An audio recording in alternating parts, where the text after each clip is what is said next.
ওম শান্তি। ওম শান্তি। এখন আমাদের মধ্যে আজকের বিশেষ আমাদের অতিথি আমাদের ইমন ভাই। সবাই তো বলে যে আধ্যাত্মিকতা বা স্পিরিচুয়ালিটি সেটা হচ্ছে বুড়োদের কাজ, বুড়ো বয়স না হলে নাকি মানুষ করতে পারে না।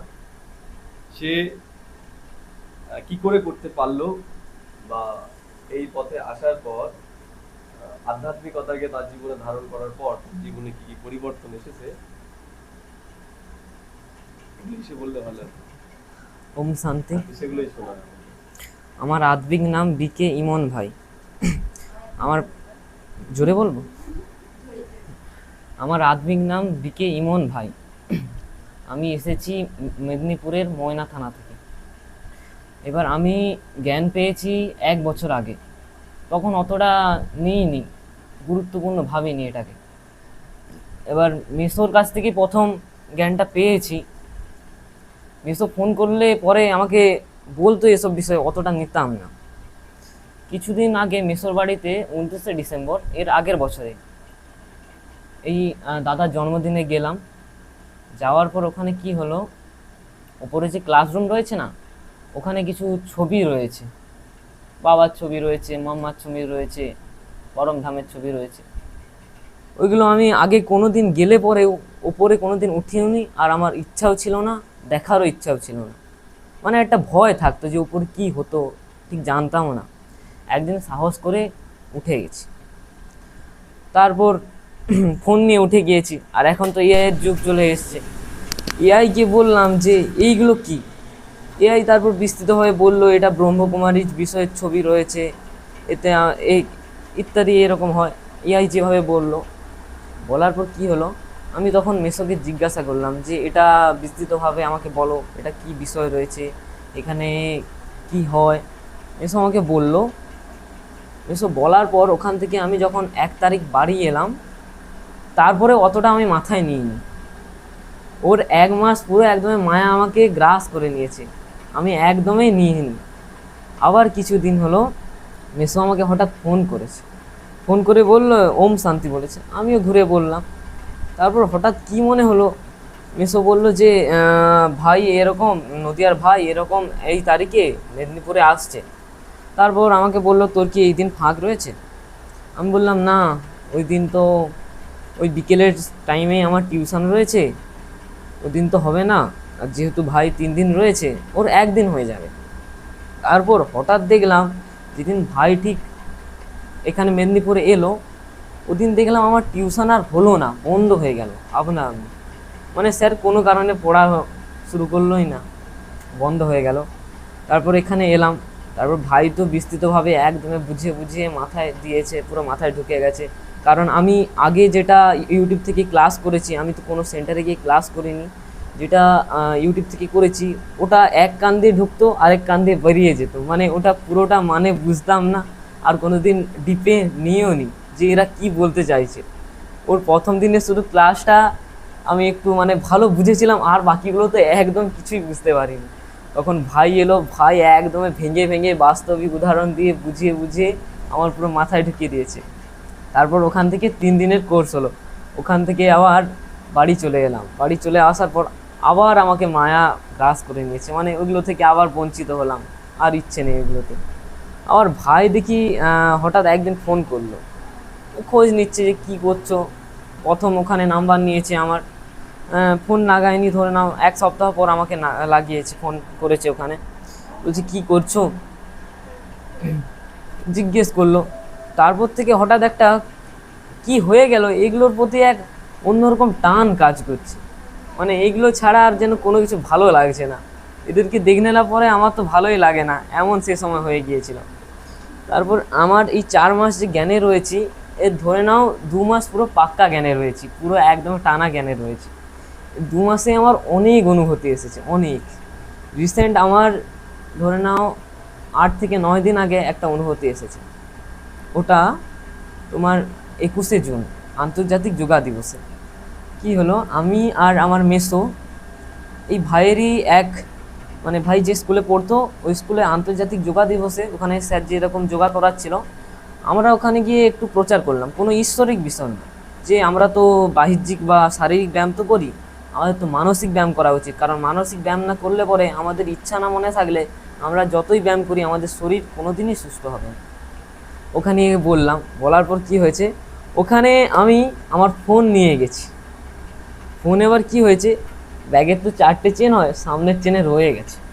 ওখান থেকে বিকেলে বৃষ্টি হচ্ছিল, বাড়ি এলাম। পরের দিন আবার স্কুল ছিল, একদমই সকালে স্কুল, 6:30টার সময় ওখানে বেরোলাম। 6:30টার আগে আমার 5টের সময় ভোরবেলা স্যার যেহেতু সকালে স্কুল হচ্ছে তাই টিউশন থাকে। এবার বেরোলাম, ওই সামনের চেনে যে ফোন রয়ে গেছে আমার অতটা খেয়াল নেই। আমি গেলাম, দেখলাম হঠাৎ করে বৃষ্টি শুরু হয়ে গেল। আচ্ছা, ওখান থেকে এবার কি করব, স্কুল ড্রেস পরেই গিয়েছি, কারণ জানি আমি ওখান থেকে বাড়ি ফিরলে পরে আমার দেরি হয়ে যাবে, আমাকে ঢুকতে দেবে না স্কুলে। ওখান থেকে আবার স্কুলে গেলাম 6টার সময়, ওখানে গিয়ে দেখলাম স্কুল বন্ধ। তারপর বাড়িতে এলাম, এসে দেখলাম বলি ব্যাগ থেকে বইগুলো বের করি, আজকে কি কি ক্লাস ছিল রুটিনটাও দেখি। বই তো ঢুকিয়ে নিয়েছি, রুটিনটা বের করব। এবার ওই সময় ধরা পড়ে গেছে ফোন সামনের চেনে রয়ে গেছে, ফোনও রয়ে গেছে, পাওয়ার ব্যাংক রয়ে গেছে, অনেক কিছুই রয়ে গেছে। মানে বাবা আমাকে সেই দিন পুরো বাঁচিয়ে দিয়েছে। কারণ দেখো, যে কোনো সময় ফোনটা রিং হতো, ভাইব্রেটও করা ছিল না, মানে কি লেভেলের আমি ধরা পড়ে যেতাম ওখানে। ওখানে বাবা এত সুন্দর করে বাঁচিয়ে দিয়েছে, মানে না বলার মতো, এরকম বাঁচান আমি কোনোদিন বাঁচিনি। তার থেকে বাবার প্রতি এত ভালোবাসা, সবার প্রথমে বেরোলে বাবাকেই স্মরণ করে বেরোই, সব কিছুতেই বাবা আছে। এবার এটা তো রিসেন্ট অনুভূতি হয়েছে, এর ধরে নাও 1 মাস আগে আরেকটা, সেটা অন্যরকম অনুভূতি।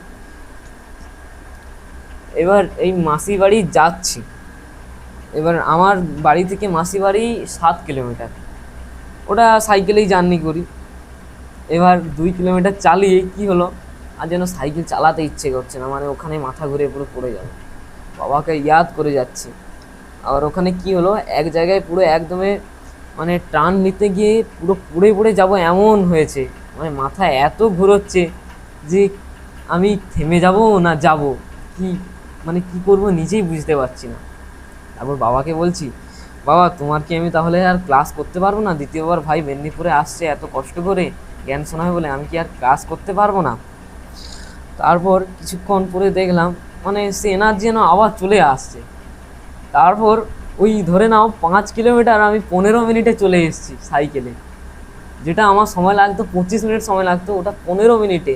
মানে কত স্পিডে ভাবো, বাবা কতটা পাওয়ার দিয়ে দিয়েছে, বাবাকে ইয়াদ করে বেরিয়েছি, মানে বাবা যেখানেও আমাকে সাহায্য করবেই, আর করেছে। এবার এটা তো 1 মাস আগের, ধরে নাও কালকের একটা অনুভূতি। কি হয়েছে, আমার বাড়িতে পুরো এরকম চালের বস্তা 5 থেকে 6টা রয়েছে, ওর মধ্যে সবের নিচে রয়েছে 1 কুইন্টাল, আর উপরে পুরো পুরো মানে 50 কেজি 4টে রয়েছে, 5টে যেহেতু। আমি নামাতে গিয়েছি, পুরো আমার বাঁ পায়ে পড়ে গেছে, মানে সেই বাজে অবস্থা, পুরো পা ফুলে গিয়েছে। তারপর ওখান থেকে যেমন এলাম, বাবাকে ইয়াদ করে বেরিয়েছি, কোনো তো যন্ত্রণাই হলো না, বেরিয়েছি। এখানে মাসি বাড়িতে এলাম, দেখলাম ভাই শুয়ে আছে, তখন কিছু মনে হচ্ছিল না। ঠিক যখন মূল্যি ক্লাস শুরু হয়, আমার ওখানে একজন মানে আমার দাদার একজন পিসি রয়েছে, ও বোবা, ও কোথাও বলতে পারে না, আবার শুনতেও পায় না, কিন্তু বাবার ইয়াদ করে, এমন বাবার মধ্যে পাওয়ার দিয়ে দিয়েছে। এবার কি হলো, আমি আর তার বসতে পারলাম না, মানে পাগুলো এত যন্ত্রণা, এত অস্বস্তি বোধ করছে, মানে ওখানে আর বসতে পারলাম না। ওর থেকে কিছু সরে গিয়ে বাইরে ছাদে গিয়ে ওখানে শুয়ে পড়লাম, ঘুমিয়ে পড়লাম, ঘুম ধরে গেছে। কী করলো, ওই যে পিসিটা গিয়ে আমাকে তার পাঠিয়ে দিল, ও তার আপনি আমার পাগুলো তার টিপিয়ে দিচ্ছে। কিছুক্ষণ 5 মিনিট টেপার পরে আমার তার পা তার অলরেডি ঠিক হয়ে গেছে, মানে পুরো আগের অবস্থায় চলে এসেছে। বাবা কালকে কি বাঁচান আমাকে, মানে বলো যে অবস্থাতে ছিলাম না, ওটা সারা রাত ঘুমোতে পারতাম না, ওর থেকে 5 মিনিটেই আমাকে রক্ষা করে দিয়েছে, পুরো বাঁচিয়ে দিয়েছে। ঠিক আছে, এদিকে আসার ব্যাপারে ওইটা বলো, তোমার আশা আজকে হতো না, কি করে হলো সেটা বলো। হ্যাঁ, কালকে আমার তো ধরে নাও 3 থেকে 4 দিন আগে আমার বাড়িতে, যেহেতু এখন তো প্রথম দিকে অশান্তি হবেই, এগুলোতে কাটিয়ে পরে আসতে হবে। এবার আমি তো যেহেতু বাবার জ্ঞানে রয়েছি, মাও রয়েছে, দাদাও রয়েছে, এবার ওরা অতটাও করে না, মানে আমি যেহেতু কন্টিনিউ থাকি, বলতে গেলে ভাইয়ের সাথে আমার কথা হয়, অনেক মাতার সাথে আমার কথা হয়, ওই জন্য আমার কন্টিনিউ থাকে, আমার কোনো ওগুলো থেকে ব্যাহত হয় না। এবার কি হয়েছে, এবার এদের থেকে তো পরে পারমিশন নিতে হবে, না হলে আমি কি এমনি হুট করে বেরিয়ে যাব কি? ওটা তো ভুল পারমিশন নেওয়া হবে, ঘরে অশান্তি হতে পারে।